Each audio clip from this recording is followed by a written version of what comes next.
Hello everyone, I am Dr. Donald Ozello of Championship Chiropractic in Las Vegas, Nevada. I am the author of Running, Maximize Performance, and Minimize Injuries. Thank you for viewing today's episode of Dr. Ozello's Sports Medicine Report.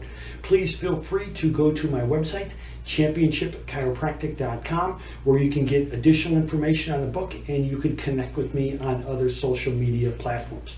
Please enjoy this sports medicine video. On today's episode of Dr. Ozello's Sports Medicine Report, I'm going to speak about taking your pulse. This is something that with technology we don't do very often with our fingers, but it is something that is very important, so I want to make sure that everyone knows how to take their pulse without using technology. Technology has made it very easy for us to monitor our pulse, but there are certain situations or certain times where we need to use our fingertips. Okay, and it's very simple to do. What you want to do first of all is you always want to use the finger pads of the second and the third finger. Whichever hand you want to use, doesn't matter, but you always want to use the pads. You don't want to use the tips and you don't want to use the thumb. You want to make light contact, and it works best if you do it for 60 seconds so you get that accurate amount of your heart rate, beats per minute for 1 minute. Very, very simple. If you can do it for 60 seconds, it works great. That will give you the most accurate timing. If you don't have 60 seconds, or if you just want to get a close estimate, then you could do it for 15 seconds and then multiply it times 4. You could even do it for 20 seconds, then multiply the number times 3, or for 30 seconds, then multiply the number times 2. Whatever works best for you.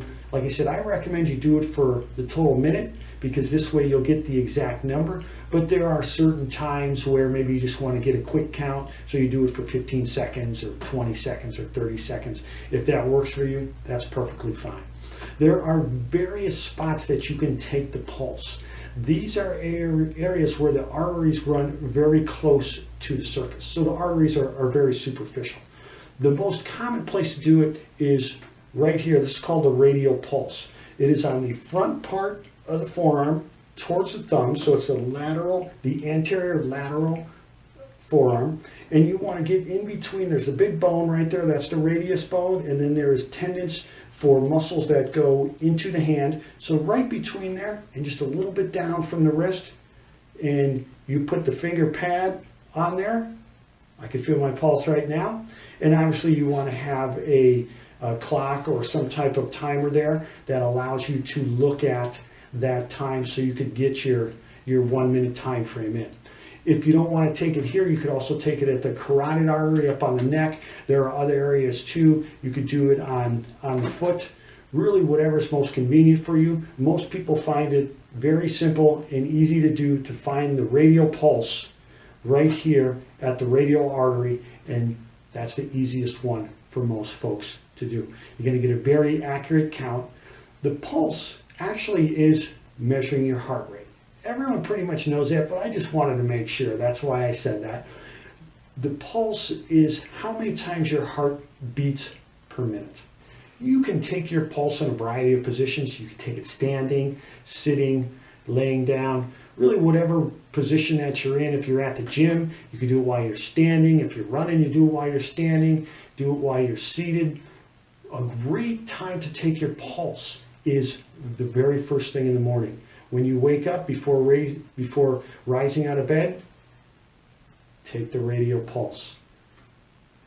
Write it down, keep it in your training journal. This is going to be a good determining factor for your health and fitness.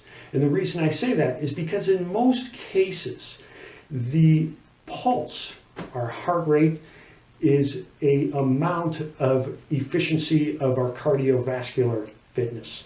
So the lower the number is, the greater the cardiovascular fitness. Again, in most cases, the lower the pulse, the greater the cardiovascular fitness. The normal heart rate for an adult is between 60 and 100 beats per minute. Again, let me say that again. The normal heart rate for an adult is between 60 and 100 beats per minute. Learning how to take your pulse is going to help you with your training, and it's going to help you with your safety. You may need to take your pulse in an emergency situation. You may need to take someone else's pulse in an emergency situation. So this is a very important thing to learn without the use of technology. Again, take your pulse. Learn how to do this because it may save your life someday, and it's going to help you to improve your health and your fitness and your training. Thank you for viewing today's episode of Dr. Ozello's Sports Medicine Report. I am Dr. Donald Ozello of Championship Chiropractic in Las Vegas, Nevada. I am the author of Running, Maximize Performance, and Minimize Injuries. Please feel free to like this video. If you have feedback, suggestions, or questions, please leave them in the comments section below. Please subscribe to my YouTube page, Dr. Donald A. Ozello, DC.